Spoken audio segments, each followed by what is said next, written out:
Good morning সবাইকে। তো এখন বাজে হচ্ছে সকাল 9:30 আর আমি এখন করছি রান্না।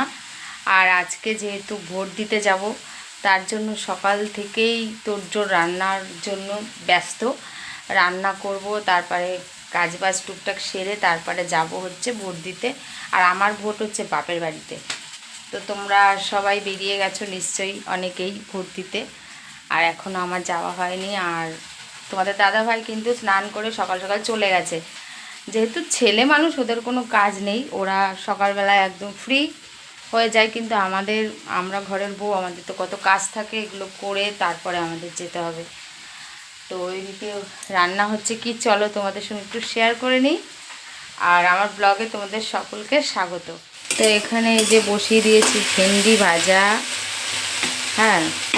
আর এখানে হচ্ছে মানে বিচি কলা দিয়ে আলু দিয়ে, আর কালকের মাছ ছিল কয় পিস, তাই আর কি ভেজে তরকারি করছি।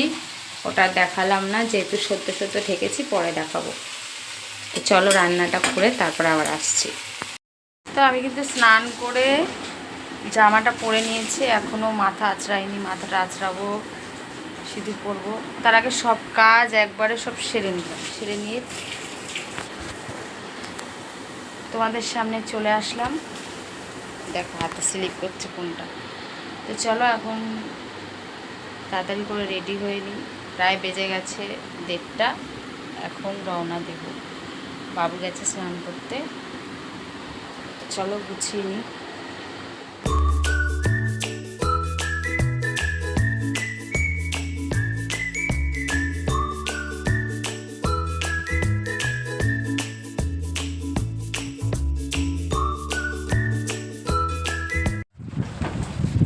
বেরিয়ে পড়েছি আমরা, এখন যাচ্ছি ভোট দিতে। চলো আবার দেখা হবে ওখানে গিয়ে। তো চলে এসেছি আমার বাপের বাড়ির রাস্তায়, একদম নিঝুম রাস্তায়, একটাও লোক নেই। পাড়ার ভিতরেও একদম নিঝুম, চুপচাপ।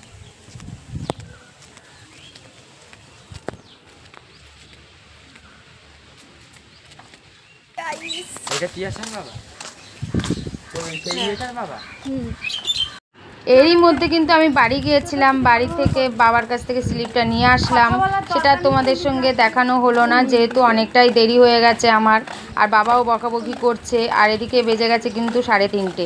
তারপরে আমি এখন কিন্তু ভোট কেন্দ্রের দিকে এগোচ্ছি। আর যেহেতু ওখানে মোবাইল নিয়ে যাওয়া নিষিদ্ধ ছিল, যার জন্য তোমাদেরকে আমি সেটা দেখাতে পারলাম না পুরোটা ভিডিও করে।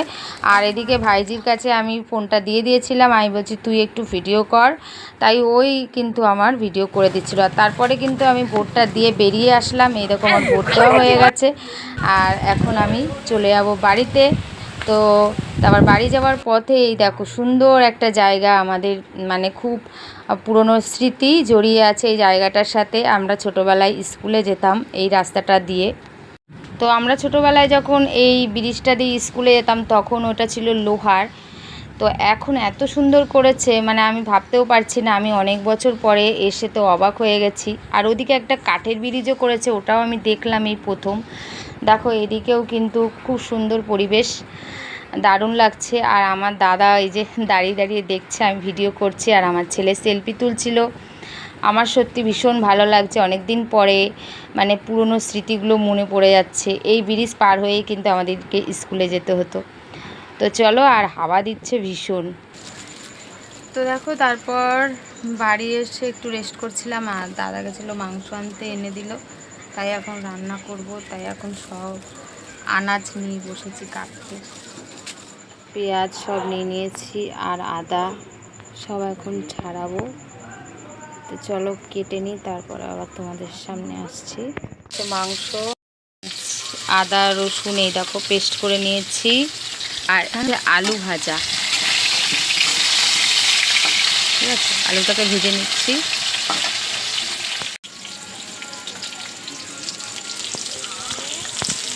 তো আজকে হলাম আমি রাঁধুনি।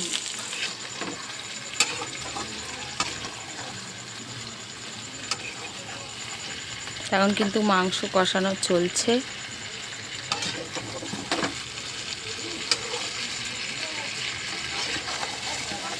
কড়াই না উল্টে যায়, কড়াই না উল্টে যায়। তো দেখো বন্ধুরা, এদিকে রান্না বান্না খাওয়া দাওয়া কমপ্লিট। তুই মেটেটা খাচ্ছিস? দাদু খাবে। দাদু খায়নি, দাদু খায় না মাংস মাংস মেটে। মেটে খায়, আমি দাদুর জন্য রেখে আসলাম। খায় না, মেটেটা নিয়ে নিল। দাদু বলে না, বাবু কিছু খেতেই পারে না, তার জন্য আমি মেটেটা রেখে আসলাম যে মেটেটা খাবে। ও নিয়ে চলে আসলো। কেমন তাহলে চিন্তা করো। তো যাই হোক, রান্না বান্না করে খাওয়া দাওয়া করে কমপ্লিট করে বসে আছি। বাড়ি যাব, তখনই ঝড় আর কি পরিমাণ বৃষ্টি হচ্ছে বলার মতো না। তার ছেলেকে বললাম যে একটা টোটো বুক করার জন্য, ও এখন দেখছে। তাহলে আর জল কাদা ঘেটে যাওয়া লাগবে না, বাড়ির সামনে আসবে, ব্যাস উঠে চলে যেতে পারবো। দেখছিস তো, দেখ। আর বাবুকে বললাম ভাত খেতে, বাবু খেলো না। আমরা যেহেতু বাড়ি চলে যাবো, যার কারণে তার জন্য খেয়ে নিলাম। বাবু এখন গেল ভাত খেতে, চিন্তা করো। এখানে কিন্তু বাবু হচ্ছে উবার বুক করছিল, আর রাইড একদমই নিচ্ছিল না, যেহেতু এতটাই বৃষ্টি হচ্ছিল। তাই টেনশানে পড়ে গেছিলাম যে কি করে বাড়ি ফিরবো, আর রাতও কিন্তু অনেকটাই হয়েছিল। এই যে জায়গাটায় দাঁড়িয়ে ভিডিওটা করছিলাম, আসার সময় একটা পিঁড়ি নিয়ে এসেছিলাম ওই বাড়ি থেকে। সে পিঁড়িটা আমার পাশেই ছিল, আসার সময় ভুলে গেছি। যখন রাতে খাবার খেতে বসি, তখন আমি মনে করেছি বাবু পিঁড়িটা আনলি না, বলছে যা মা, ভুলে রেখে চলে এসেছি। তো কি আর করা যাবে, ওই রাতে অটো ভ্যান কিছুই পাচ্ছিলাম না, অনেক কষ্ট করে ভিজে ভিজে বাড়িতে এসেছি। আর তারপরে দেখো অনেকটাই রাত হয়ে গেছে। আসার পরে ভাত বসিয়ে দিয়েছিলাম, এবার খাওয়া দাওয়া করে তারপরে শুয়ে পড়বো। আর এদিকে ওরা তো ফোন দেখায় ব্যস্ত, আমি খুব টায়ার্ড আর ভীষণ মাথা যন্ত্রণা করছে, যেহেতু পুরো বৃষ্টিতে ভিজেছি। তো চলো, গুড নাইট, সবাই ভালো থেকো, সুস্থ থেকো। আজকের মধ্যে এখানেই শেষ করছি ভিডিও।